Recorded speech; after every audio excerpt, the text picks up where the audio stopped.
Oh yeah.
Let's start. Everyone, please say 3 times together to welcome each other. Sadhu, sadhu, sadhu. Dear Dhamma friends, before we start, as usual, I would like to do the same wish. May today's session too help you to develop at least little peace and little happiness inside. So, as I always mention, you are the one who has to do the hard work, right? So, nobody else can do it for you. Only if you work hard, so you can gain fruits. So, understanding that theory, so work for yourself. Buddha said, Tumhehi kichang atappang akkhataro tathagata. That means, in Pali, those days language, Buddha said, the teachers like the Buddha, so they only can show the path. Walking or not walking in the path, it's up to the people that practice, right? So you have to strive hard for your own well-being, right? So today too, we are going to do the same. Then, dear students, you are continuing to practice Vipassana meditation, and I hope that all of you could experience sensations around your head area. And today we move to the next part, and we are going to observe the face area too, right? So first, please observe. So after observing the head area, so gradually we have to move our attention to the face area, part by part, pitch by pitch, right? So first, please observe the forehead area. Within the forehead area, whatever the sensations that you experience, let it be coldness, let it be heat, let it be lightness, let it be grossness, or let it be so itching sensation, or wrinkling sensation, blood circulating sensation, touch of the air, or let it be pain. Excuse me. Let it be pain, and let it be any sensation that you can name, also that you cannot name. Let it be so, and understand this sensation is also about to pass away. As it arose, it is bound to pass away. Oh, thank you, Mr. G. Right. Something got stuck in my throat, right? Suddenly. Right. Then each and every sensation has three stages. If you want to write them down, you can write those things down. So first part is called in according to Buddha, in Buddha's language, Pali, Buddha call it Uppada. The arising period, the arising stage. Then Thiti. Thiti means existing stage, right? Then Bhanga, that means so dissolving stage. So there are these three stages of a sensation. It has an arising stage, existing stage, and passing stage. So these are the three stages of a sensation. Let it be a very painful one. Let it be a very pleasing one. All sensations have the same characteristic. They arise, they exist, and they pass away. So whenever you experience any sensation on your body, please keep that in mind. This sensation, it is bound to pass. And now you know that while it is existing too, it is making similar kinds of forms. Even, let's say, you experience a sensation of pain. We think that this is the very same pain which exists throughout its lifetime, right? But the truth is, that sensation of pain has arisen because of various causes joining together. And then when one sensation of pain arose, it creates another similar sensation, right? Before this one passes away. And then this one gives birth to another one, and this sensation also passes away. Since they are similar in nature, we think that we are experiencing the same pain. Can you understand? So each sensation is making clones, right? That is the best way to explain, right? But we think we are experiencing the same sensation. Happiness is the same, right? So let's say you have a comfortable sensation, right? So that sensation is the same. One sensation arises, makes a similar clone, and this one passes. And then this one also creates a clone, gives birth to another clone similar to that one, and it also passes. Since this is happening very, very fast, we think we are experiencing the same sensation. But that's not true. They are rising and passing away rapidly. throughout this body, from top to bottom and bottom to top. More than not trillions, uncountable number of sensations arise and pass away each and every moment. The sensations that you know by names, they are very limited in number. The sensations that you haven't experienced yet. So you are going to open to the field. Later on, you'll realize there are so many sensations that you have never experienced, but they are here. They are rising and passing away constantly. What you have to do is you have to understand this nature intelligently. And then when it arises, so you have, without bothering it, you have to keep on observing with the understanding of impermanence.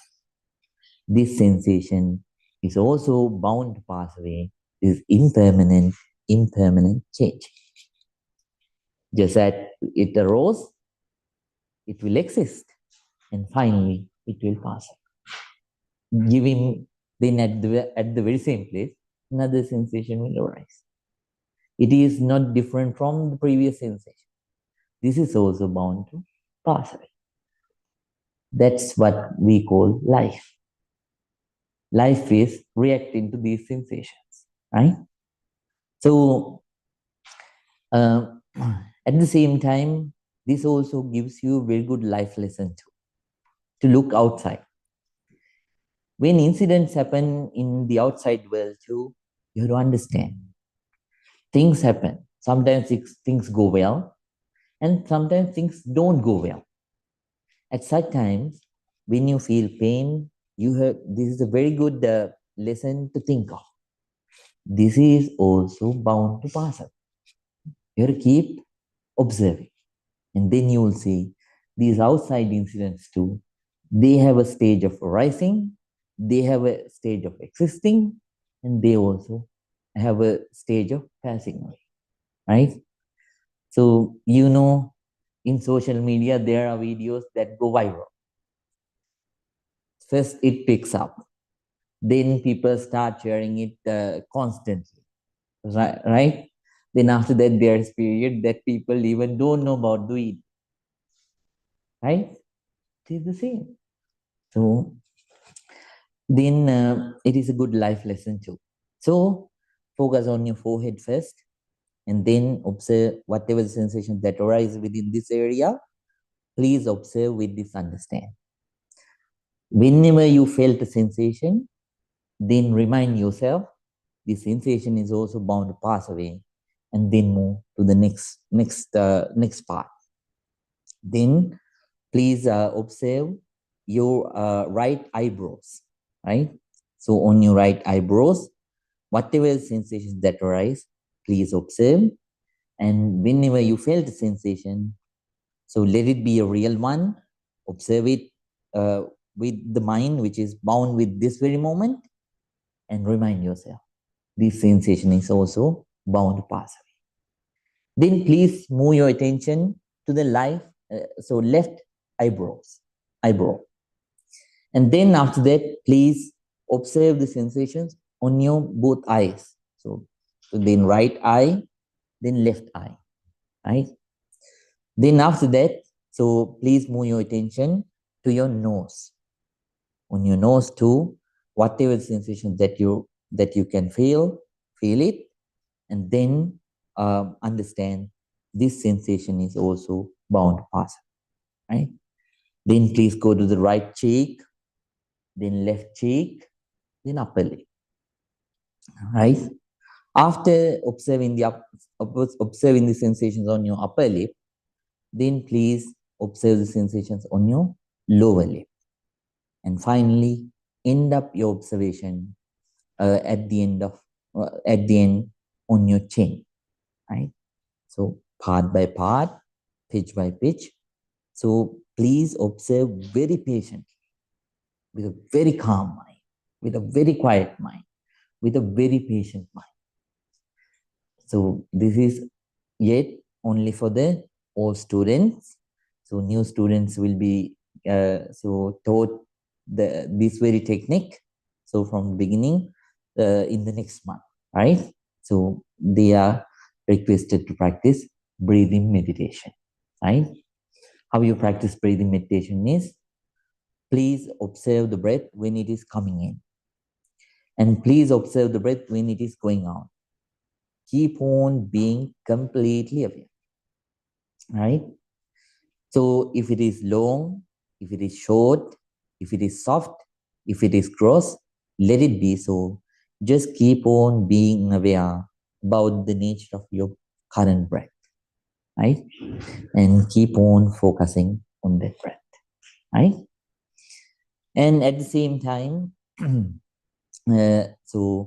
all students who are practicing breathing meditation, right, uh, for a long period of time. So, right. Oh, someone is there, I think. So, right. So, all students who are practicing breathing meditation, if you can concentrate well, then you can even focus on the nostril that your breath comes in. If it comes in through your right nostril, be aware so. If it comes through your left nostril, keep on being aware so. Somehow, so keep on observing the breath constantly. Each and every breath is unique. Throughout your samsaric lives, you are not going to encounter two equal breaths. Each and every breath is very unique. So please keep on being aware about your breath. And even Vipassana students, if you cannot concentrate properly, then please begin with the breathing. So please practice breathing meditation for about 5 minutes. And then after that, please start Vipassana meditation. Right? So like that, please keep on practicing. And it is very important to not only you understand about your insight. So the lessons that you learn, you have to use those lessons outside too. The concentration that you get, please use it when you live your general life outside. At the same time, the understandings that you get through Vipassana meditation, please use it in your outside world too. Right? Even in the outside world, when things are happening, keep reminding. This also has 3 stages. There, things are rising, things are existing, and eventually they'll pass away. Let me see how long this would exist. Right? So like that, so apply that very knowledge, that very understanding in your outside world too. Right? So all students, please practice Vipassana meditation. New students, please keep on practicing breathing meditation for today too. Right? Now everyone, please keep your back straight, neck straight, head straight. Please keep your right palm on your left palm. Close your eyes. First, I'm going to pay our respect to the Buddha, Dhamma, and Sangha. And after that, we are going to start today's silent meditation. Everyone, please calmly concentrate. Calmly concentrate. Namo tassa bhagavato arahato samma sambuddhassa. Namo tassa bhagavato arahato samma sambuddhassa. Namo tassa bhagavato arahato samma sambuddhassa. Itimiso bhagava arahang samma sambuddho Vinyacharana sampanno sugato lokamido Anuttaro purisa dhamma sarathi Sata deva manusanam Buddho bhagavati Swakhato bhagavata dhammo Sangdittingo akaliko Ehi pasiko opanaiko Paccatang veditabbo Vinyuhiti Supanipanno bhagavato savaka sangho Ujupanimangno bhagavato savaka sangho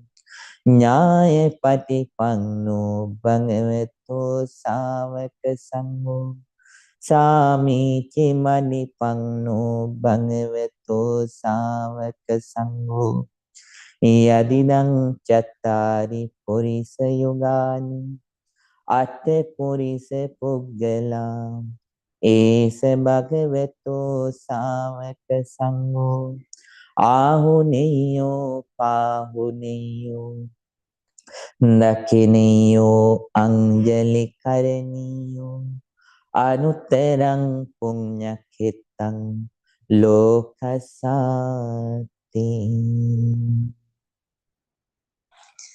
Sadhu, sadhu, sadhu. With a very calm mind, with a very quiet mind, with an alert, very attentive mind, with a balanced, very equanimous mind. Everyone, please start your meditation.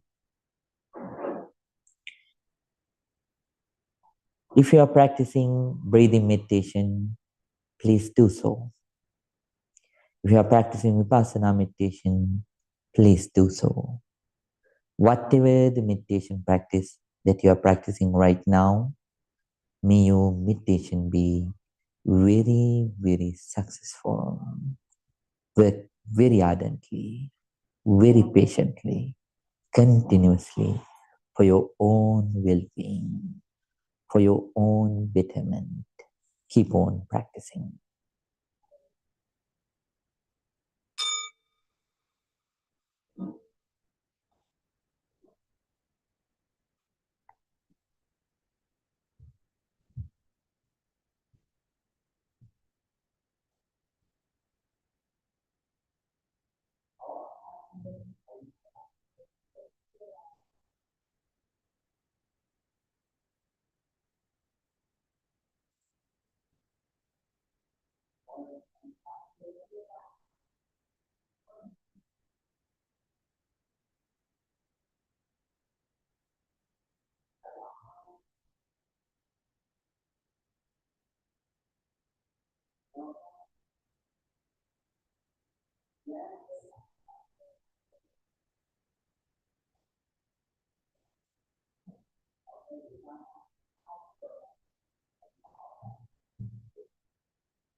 Now, everyone, please keep your eyes closed. But if you want to relax your legs, you can do that. But slowly, please do it slowly and calmly. And when your pain is gone, then you can remake your posture. Now we are going to practice loving kindness meditation in brief. We are going to share our loving kindness with all the beings, step by step. At first, let's share our sincere loving kindness with ourselves, with you. Focus your attention, pay your attention on yourself, and please start sharing loving kindness this way. May I be well. May I be happy. May I be peaceful. May I be very peaceful. Please spread your loving kindness towards yourself first.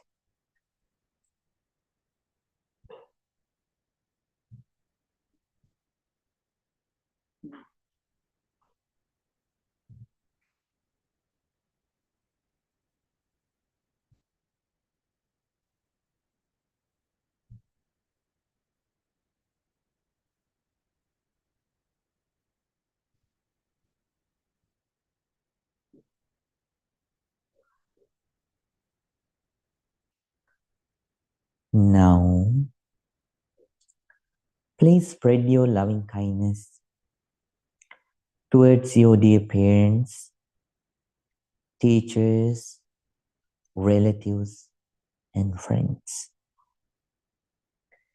May my dear mother, may my dear father, may my dear teachers, relatives, and friends be well, be happy, be peaceful. May they be very peaceful. Please spread your loving kindness towards them with a very kind heart, with a very loving heart.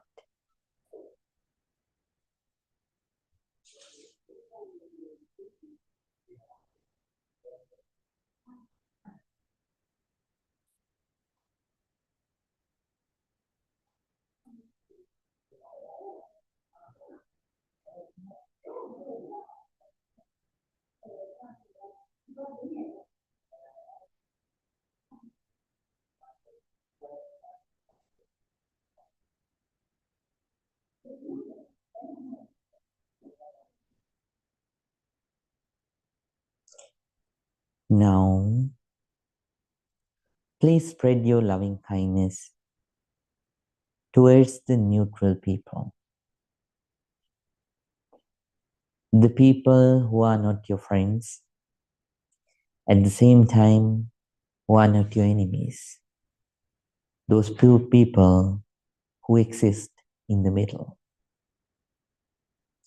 the neutral people. May all the neutral people be well, be happy, be peaceful. May they be very peaceful. Please spread your loving kindness towards the neutral people.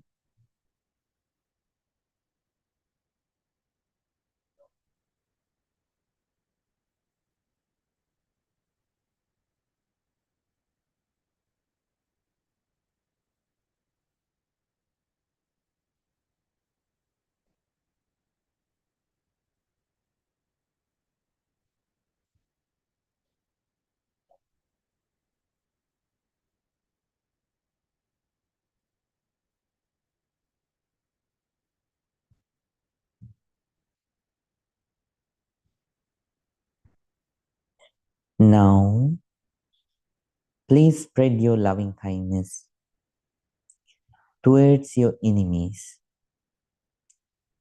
First, please forgive for the mistakes that they did to hurt you mentally. Mentally forgive them. At the same time, ask forgiveness mentally for the mistakes that you did, for the actions that you did to hurt them. Now, please spread your loving kindness towards them. May my enemies also be well. May my enemies also be happy. May my enemies also be peaceful. May they be very peaceful. Please spread your loving kindness towards the enemies.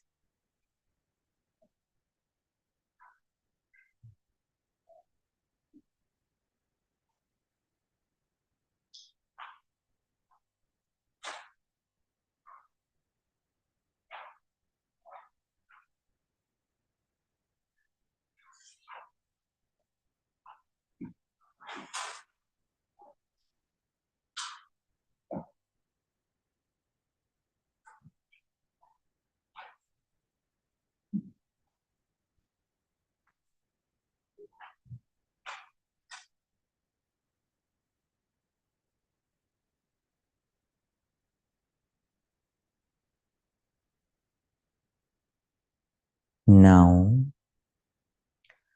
please spread your loving kindness towards all the beings in the world. Towards all the beings in the world. Let them be human beings, animals, birds, fish, etc.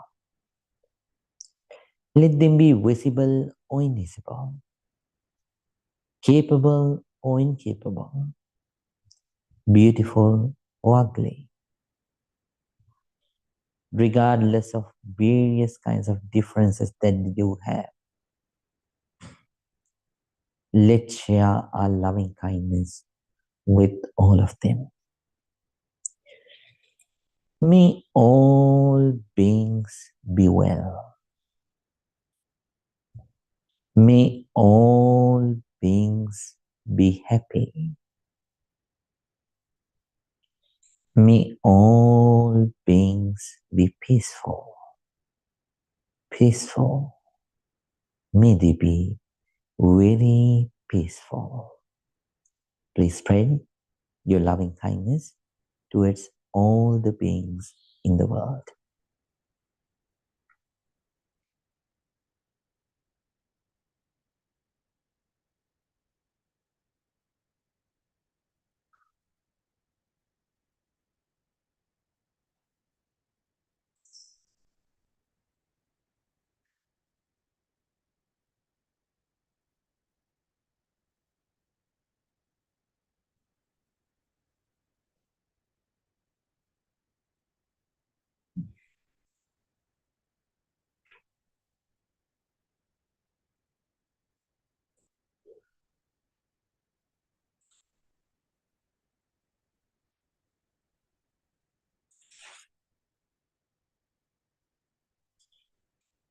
Mavetu sampe mangalam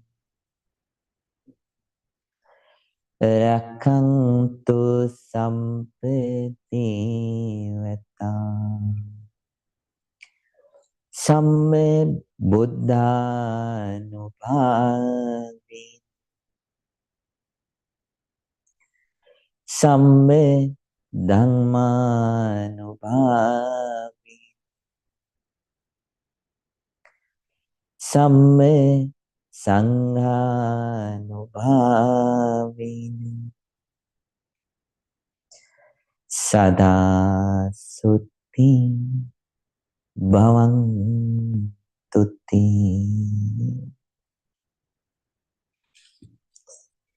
Sadhu, sadhu, sadhu.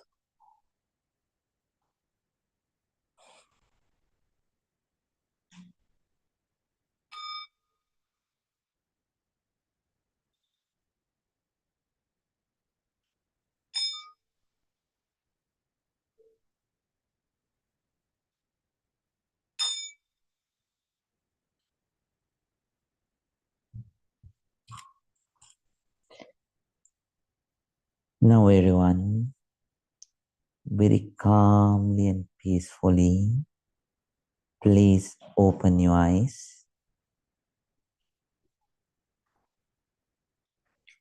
Let your whole body to relax from top to bottom, bottom to top. Let your whole body to relax. Now everyone, please join your palms together and say it 3 times. Sadhu, sadhu, sadhu.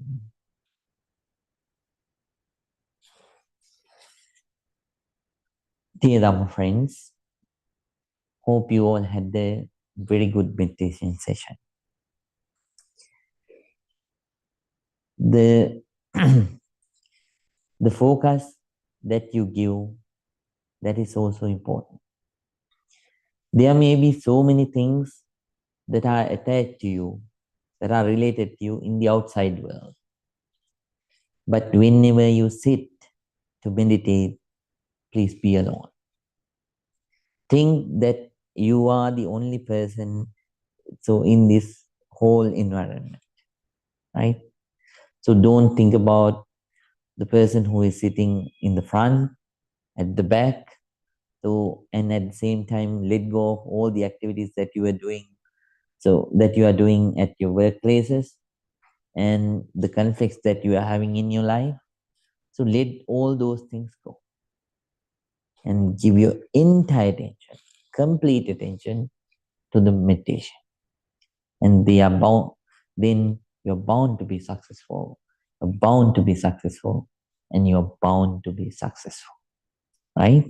So please work hard like that, giving your entire attention.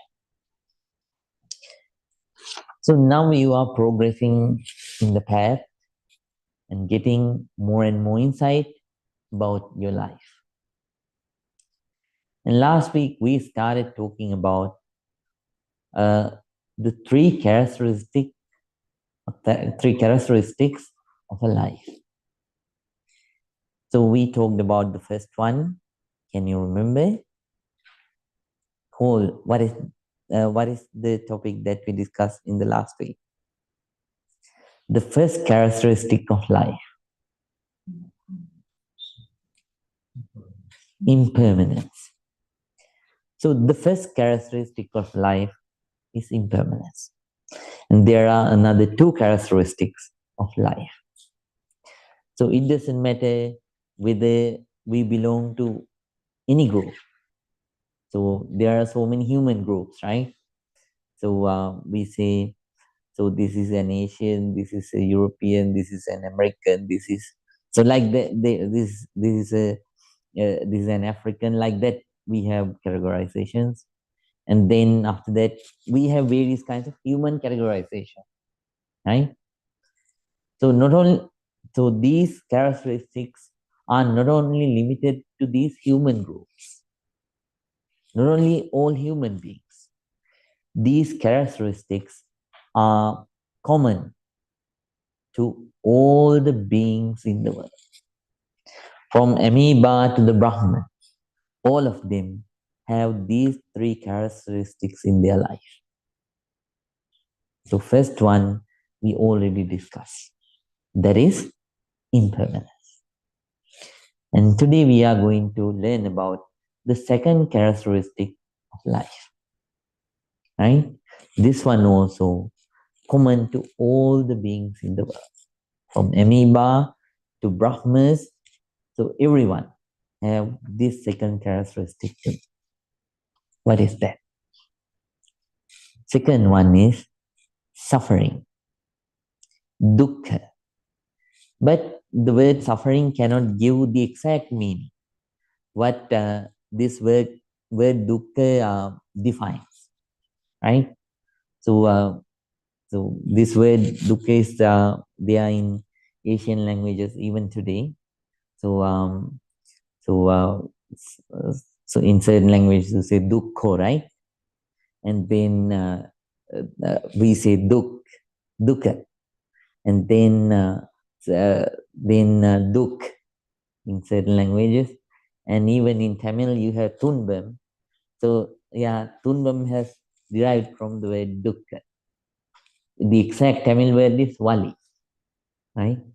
So that is the original word, but tunbam has derived from the word dukkha, right? So yeah, dukkham is there too, and tunbam is there too, right? So right, too much linguistics, right? So then after that, so these words are there. This word is there, but so the word that Buddha gives, so it has a very deep meaning. Various kinds of scholars have tried to give an exact meaning to this word. So some of them say discontentment. Some of them say suffering, right? So like that. So there are various words that they use to describe this. But still, so we only so we cannot exactly give an exact meaning, a very correct meaning to this word. So I will use the very word dukkha, right? So dissatisfaction, so discontentment, suffering, all these are the words that currently we use to describe this. But still they cannot give the exact name. You will see when I'm describing this. So the suffering is a part of life. Since so until the life exists, all the beings have this nature of suffering. But we should not misunderstand this word with the physical and mental pain. Can you understand? That is also a small part of dukkha, but it is not the complete dukkha. Right? So physical and mental pain, that's a small part, one part of dukkha. So discontent. But so actually, so dukkha has a very wider meaning, right? So Buddha says the birth is also a part of dukkha. That's where everything begins, right? But we have to understand there are various births. Mainly, there are 4 kinds of births in the world. So, Andaja, according to Buddha, Andaja. Andaja means certain beings are born with an egg, through an egg, right? So, that's one birth. Jalabuja. Certain beings are born in the water, right? Inside water bags or water. Then third one is Sansedaja. Sansedaja means, so at wet places. Certain beings are born at wet places. Fourth kind of birth you won't understand because we don't see. Upapathika. Upapathika means by appearance. So divine being and certain pretas, not all pretas, so certain pretas. So they are born by appearance, right? So this is the fourth kind of birth. But somehow, wherever you go, all those births contain this nature of dissatisfaction, so discontentment, suffering, right? Then number 2, then second characteristic. So so another nature of part of dukkha is so old age.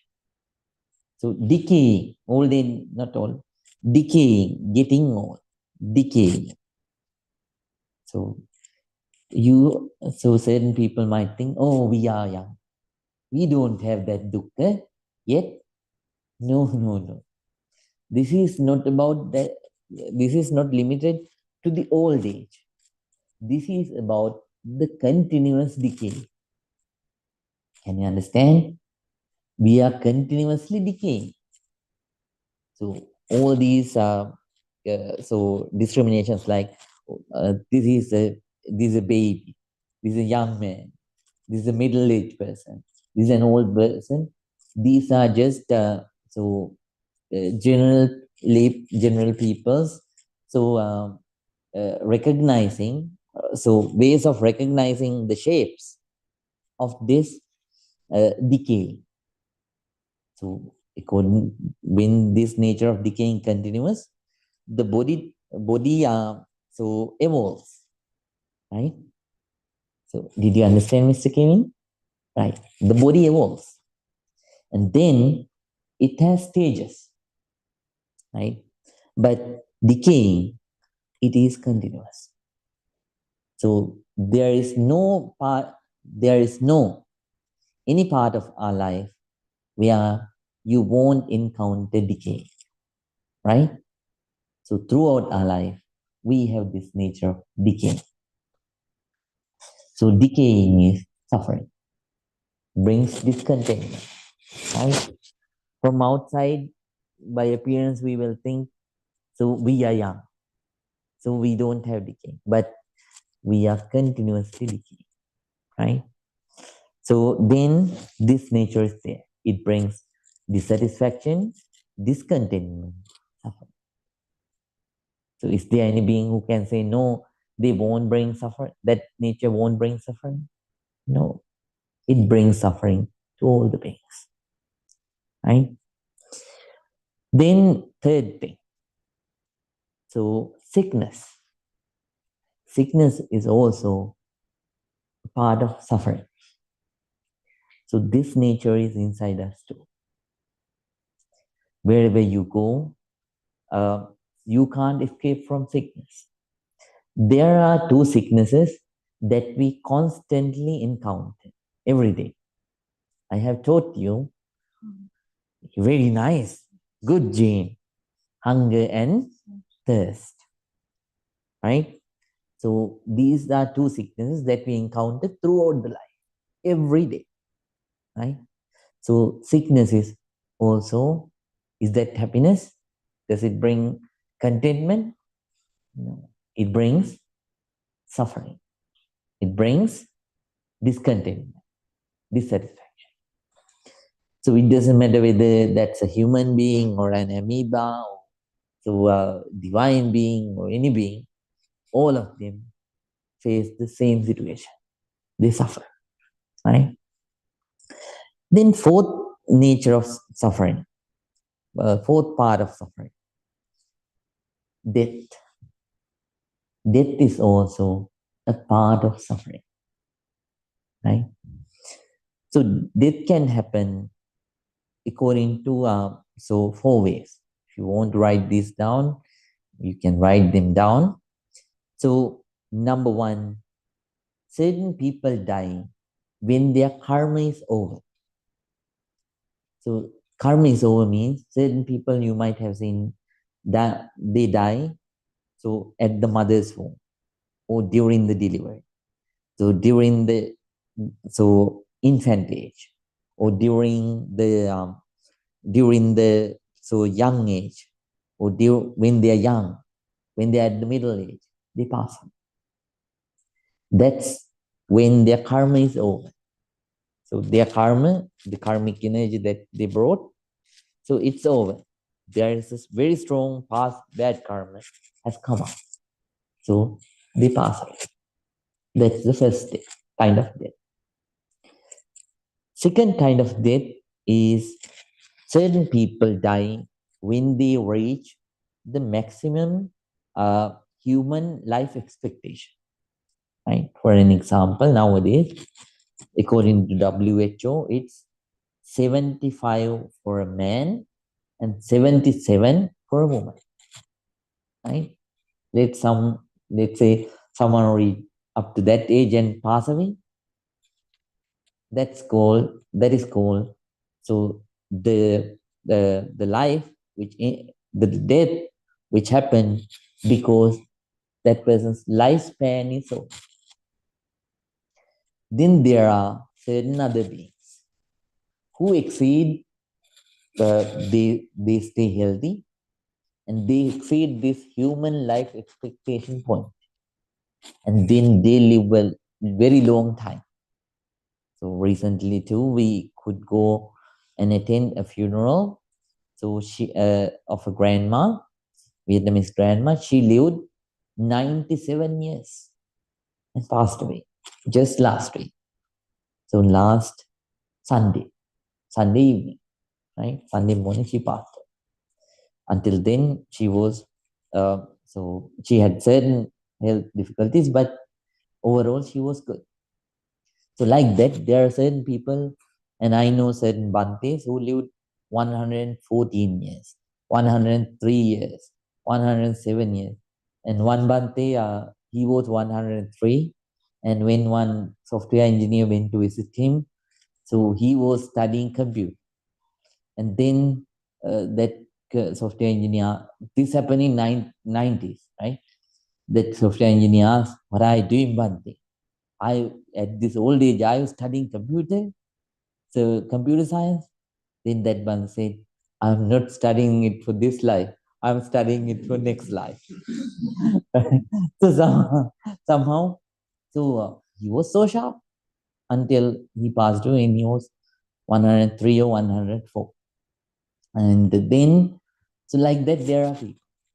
So those deaths are called as the deaths which happen because their karma is over. They had strong karmic energy, and because of that, they got good health to have a long life. So because of these both in death, then they pass away, right? Then there are other deaths too. So sometimes you might say accidents happen. So let's say in 2004 a tsunami hit Sri Lanka. I think it affected India, Bangladesh too, right? Cox's Bazar area, right? Okay. Then Thailand, then Indonesia, so many countries. And thousands of people passed away. Alone in Sri Lanka alone, around 30,000 people passed away because of that incident. So, do you think all those people have done bad karmas? No. Certain people have weak karmas. So, when things happen, so they don't have enough strength to withstand. So those who have strong karmas, they somehow save their life. What happens is suddenly, so they get thrown to a tree and then they grab the tree and they wait until the flood goes away. So until the waves go away, until the water goes back to the sea. And finally, they save their life. But all are not lucky like that, right? There are certain people who have weak karmas to withstand. Then they pass away. So then what they had was their death is considered as a karma which happened by accidents. Right? Accidents means, so since they had weak karmas, they couldn't withstand. Right? So right. Then these are the four kinds of deaths in the world that happen in the world. So somehow, according to one of these ways, you're bound to pass away. You don't know, right? There is no being from amoeba to the Brahmas, all the beings, they have to face this nature. All of them have this nature, the nature of death. Is that a happiness to die? No, it's not a happiness to pass away, right? So then some of you might think, oh, certain people suicide, then they may be dying happily. No, they they they hate some kind of an experience that they had in their life to an extent, so that they don't like that sensation. So without being able to come out of that particular strong sensation, they they so they suicide. But inside what they have is, as Vipassana meditators, you know now, that's aversion. Very strong, so well-built aversion. Right? So then deaths happen like that. In this world, nobody likes death. But it comes. Even though you don't like, you are bound to pass away one day. Then this is also part of suffering. Right? Then number 5. You expect certain things to happen, but those things won't happen. Is that happiness or suffering? That's also suffering, right? So this is there too in human life. And uh, so there are beings or things that you really, really like. You love it. But one day you have to depart. Suddenly you have to depart, right? Then what happens? Right? You suffer. That's suffering. And then there are things that you don't like, right? So, so especially if you are working at offices, sometimes certain co-workers, they don't like their own, so I mean senior officers, boss, right? Once one lady told me, so she told me that she hates her boss to the level that when she was going to her country, she prayed. So she prayed that me that plane crash and and me that lady pass away. So yeah, so sometimes people like certain don't like certain people up to that level. They hate. So encountering such kind of people or things or situation, is that happiness? No. It brings suffering. Causes suffering. And then number 5.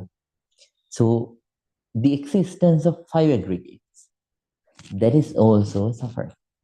Right? So what are the 5 aggregates? I already told you. Can you remember? Number 1, so the being is consisted of 5 aggregates. Now, can you remember the first one? Pratyush? Very nice. Good job. I'm proud of you. Form. So I think Nasif and Priya was not here at that time, right? Mr. Nidu, you was here. Last week I told you. Second one.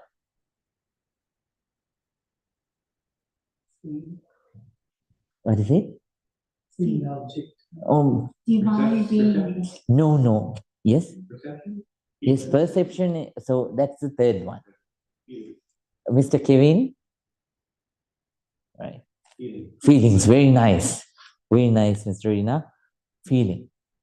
Then number 3, so yes, perception. Number 4, mental formation. Very nice.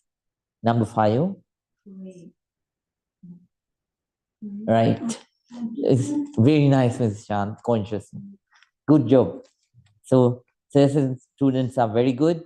The others have to remind and keep these things in mind, because these teachings are about you.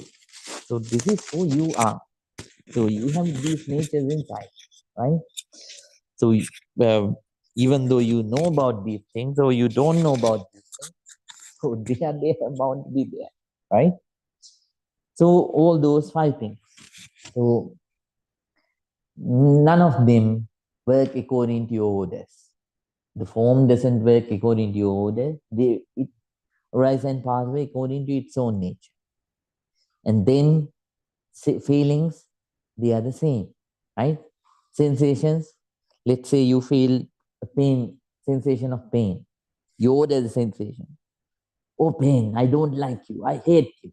You go away and I want a comfortable sensation here. Will that happen? Malandi, will that happen? No. So aggregate of sensations, that also brings suffering, Mr. Kevin. Then third one. So third one is so perceptions. So sometimes perceptions go right, sometimes perceptions go wrong, right? Sometimes we recognize things correctly, sometimes we don't recognize things correctly. So somehow the perceptions, they don't work according to the way that we want. It helps us, helps this being to create the nature of being, but they stay, so they also rise and pass away according to their own way, and we can't call it as something that belongs to me, right? Then mental formations, consciousness, the other thing. Right? They also rise and pass away separately. But since all these five things are interconnected, right? We think there is an eternal I. And you develop craving. You want things to happen according to my way, not the way according to the nature. Then conflict starts. You begin to suffer, right? So then, the suffering is also a characteristic of life, right? And Buddha says, I teach you two things in summary. One thing is the suffering, the nature of suffering. And the second thing is the path to come out of all the suffering, right? Those are the two things in brief what Buddha teaches. What you are practicing is the path, Mr. Reena, which helps us to come out of all the sufferings, right? You have begun the process and there is a long way to go. You have to work hard patiently for your own well-being, right? So please work hard. And when you understand this nature, you gain the ability, when you understand this nature thoroughly, you gain the ability to understand the other people's situations too. All the beings in this world. So you can call this is my friend, this is my enemy, like that. But all the beings are subjected to constant suffering. So you have to be pitiful. As good meditators, you have to be compassionate, right? So certain people, so since they don't understand these things, these realities, these truths about life, they might say certain things. If it is not necessary moment, no use of arguing with them. You let that go in the wind. You don't try to add fire to the fire, right? Because you understand all beings have this nature of constant suffering. They are mentally suffering, they are physically suffering, Aishwarya, right? Is that true? So do you have these natures inside? Yes, all of them. We have these, this suffering inside. Then when situations arise, so you gain, not only you gain the ability to maintain balanced mind, but also you gain the ability to do things so to make the other people calm, right? Sometimes you take you take a certain burden so out of compassion towards the other people. Let me tell you a story to conclude. All students might know about this story. But since new students don't know, I would like to share this. This story, this incident happened in Japan. So hundreds of years ago in Japan, there was a famous Bhante. That Bhante's name was Hakuin, right? Bhante Hakuin, so he was the teacher of Japanese king. So in so uh, so in Tokyo, right? Then when he was old, so when he was passing his middle age, he decided, I'm not going to teach to the students anymore. I will go to a peaceful area where people don't know me, and I will keep on practicing. I will dedicate the rest of my life to the practice, right? So then, uh, because so in so in so in Asian culture, they have these beliefs, right? For 20 to 25 years, they think they should learn, right? Then after that, another 20 to 25 years, they think they should do some kind of a work, and then should run a domestic life, marrying, having children, like that. Then after that, another 20 years, so balanced life, taking care of the children and spiritually. And then at the end, they think that after age 55, 60, they become more spiritual and less attention to the domestic things, right? So like that, that's how the ancient thinking was, following the same thing. Bhante Hakuin left. He retired. Then Bhante Hakuin was staying, chose a village where there were fishermen. It was a coastal village in Tokyo. And in this remote village, fishing village, so he was practicing at a very small temple. And in this very village, there was a wealthy businessman. So he was also a fisherman. He also had several boats. So he was so wealthy. You know, if you have boats as a fisherman, you have a lot of lot of riches, right? That person is wealthy. Then uh, this person, this businessman had a very beautiful daughter. He had a very beautiful daughter. She was so pretty, and when she was yeah, so when she was reached the appropriate age, she had an affair with a young man in the fishing market, right?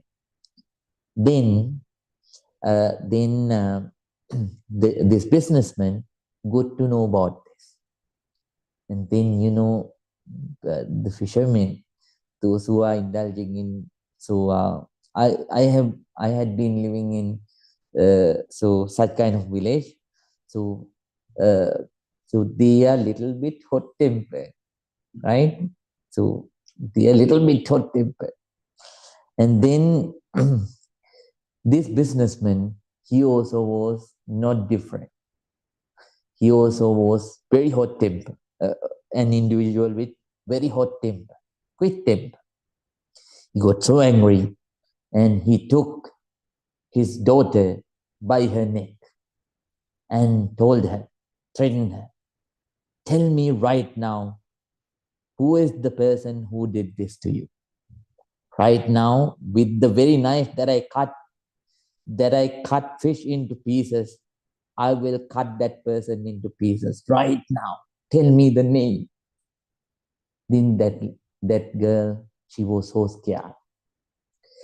But she knew father is father is bound to do what he says. So she cannot reveal the name of her fiance. So she was She was so scared, but inside she was thinking. She was thinking about someone. If she reveals she reveals that name, uh, so whom won't get harmed by her father. And suddenly she remembered Bante Hakui, poor Bante Hakui. So she told, Bante Hakui is the father of my child. Then, the father, he was so angry. And then, so she grabbed one of his daughter's arm and then dragged her all the way to that poor temple, poor unshakable temple. And then when they were entering the temple, Bante Hakuin was meditating. So then she dragged that daughter to the temple and shouted, "Oh, look, shaved man's meditation." So even though he show him an a saintly image, a saintly image to this whole world. So now we know your real color. Now, since you are a monk, I can't do anything, but I am going to give you real punishment. So now I am going to leave my daughter at the temple. You have to take care of her until she delivers the child. Bante Hakuin looked, and then he understood the whole situation. He calmly, he was witnessing what was happening around with a detached mind. And at the end, he only said only two words. Three words. Is that so? That's it. Then when that fisherman heard the word, is that so? So he was angry, but he cannot do anything. Then he left the daughter and left the daughter at the temple, and he went to his home. Right? Then the news, bad news has wings. Then people started rumoring about this great Bante Hakuin and his hidden mask. They were talking about that. And then people stopped giving donations to the temple. And now Bante Hakuin has no way to take care of the mother. But in Japan, so fortunately, monks can work, and it's not a taboo. If it is Sri Lanka, it's a very dangerous situation. So somehow in Japan, Bhantis can work. So I mean, we can't in Sri Lanka we can't engage in general people's occupations like businessmen like that those things. So then what happened was Bante Hakuin asked his neighbor to give him coolie works. So he chopped firewood, and he took milk. So what we call it? He milked the cows, and by that way he got some kind of a salary.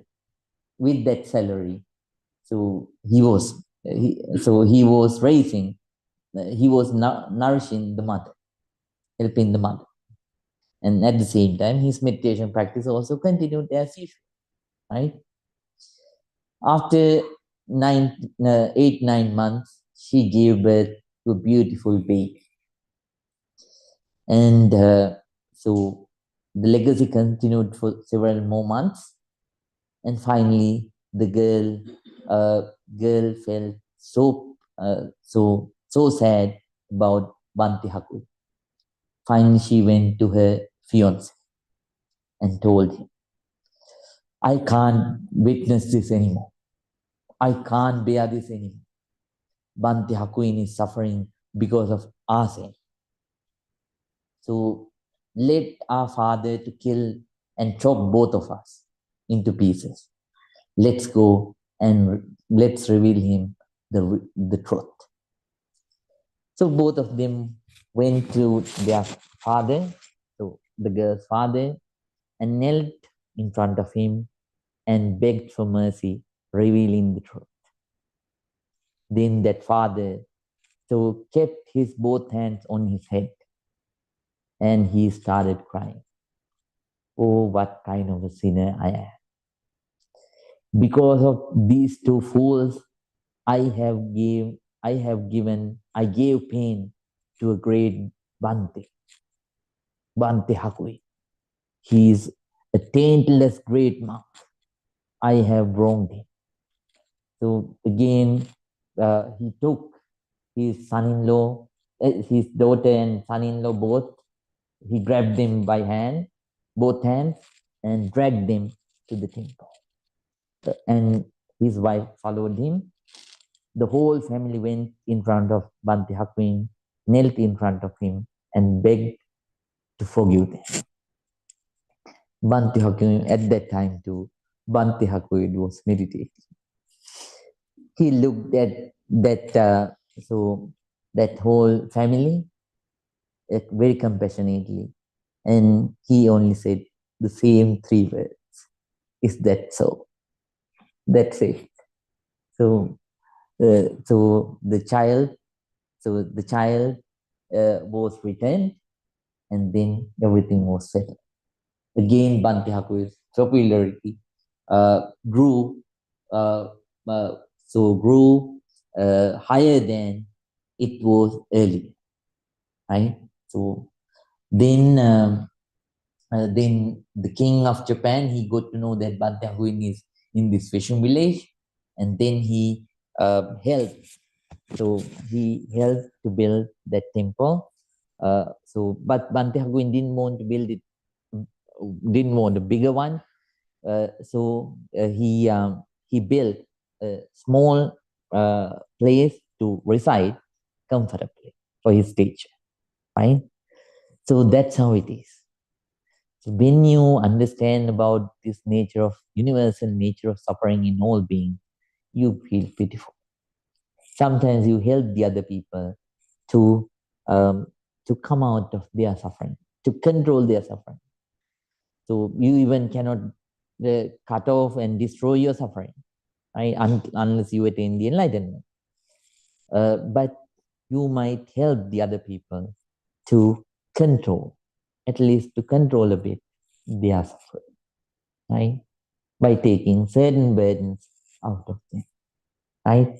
So understand this universal nature of suffering, and it's another characteristic of life. Number two. Now we are going to conclude. Everyone, please think.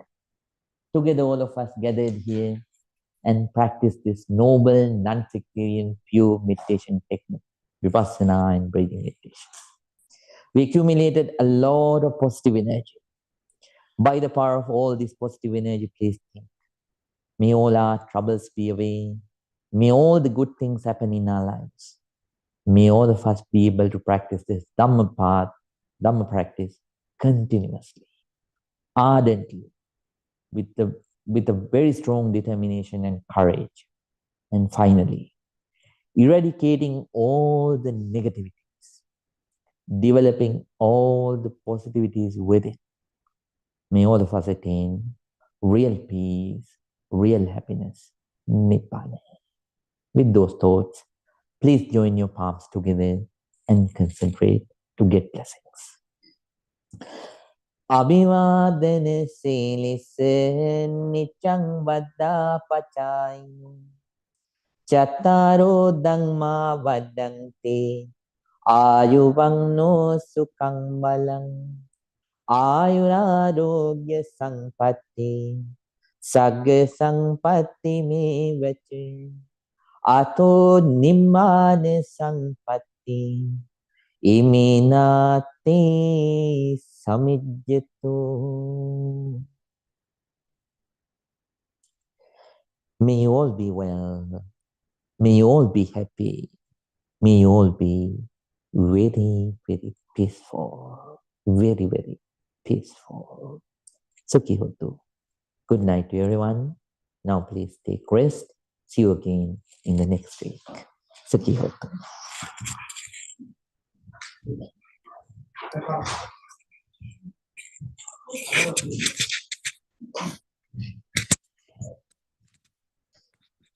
Practice this way.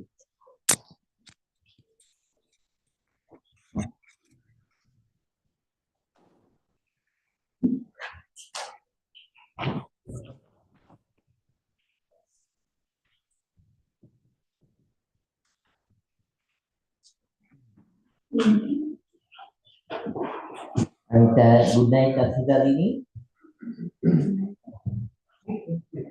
Good night, Bhante. Good night. Good night, Neha Didi. Good night, Bhante. Thank you. Good night. Good night, Mr. Rajinder. Good night, Bhante. Good night. Good night, Ms. Shireen. Shireen, good night.